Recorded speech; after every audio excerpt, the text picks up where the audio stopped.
இங்க வெரோனிகான்னு ஒரு பொண்ணை காட்டுறாங்க. இவ கிளாஸ்ல இருக்கும்போது சோலார் எலிப்ஸை பத்தி டீச்சர் பாடம் நடத்திட்டு இருப்பாங்க.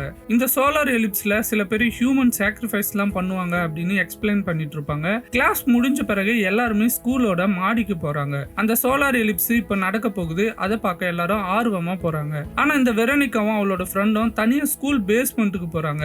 வெரோனிகாவோட அப்பா ரீசெண்டா இறந்து போயிருப்பாரு. அவர்கிட்ட எப்படியாவது பேசணும்னு ஒரு ஓஜா போர்டை வாங்கிட்டு வந்திருப்பா இந்த பொண்ணு. சோலார் எலிப்ஸ் அப்போ அவங்க அப்பா கிட்ட பேசலாம்னு இவங்க ட்ரை பண்றாங்க. அப்போ கிளாஸ் ஆட்டோமேட்டிக்கா நகர ஆரம்பிக்குது. கரெக்டா சோலார் எலிப்ஸ் ஃபுல் ஆகும்போது இங்க கிளாஸ் வெடிச்சு சதறிடுது. வெரோனிகாவோட பிளட்டும் அந்த போர்டுல சொட்ட ஆரம்பிக்குது. உடனே போர்டு எரியுது. அதை அணைக்க ட்ரை பண்ணும்போது சுத்தி இருந்த எல்லா கேண்டில்ஸுமே அணைஞ்சு போயிடுது. பிளாஷ் லைட் ஆன் பண்ணி பார்க்கும்போது வெரோனிகாவை காணோம். அப்புறம் பார்த்தா மயக்கம் போட்டு கீழே விழுந்துட்டு இருப்பாங்க. வியர்டாலாம் பிஹேவ் பண்ணுவாங்க. கொஞ்ச நேரம் கழிச்சு எல்லாமே நார்மல் ஆன மாதிரி வீட்டுக்கு கிளம்புறாங்க. ஆனா இதுக்கப்புறமா தான் அவ கூட யாரோ வர மாதிரி அவளுக்கு தோண ஆரம்பிக்குது.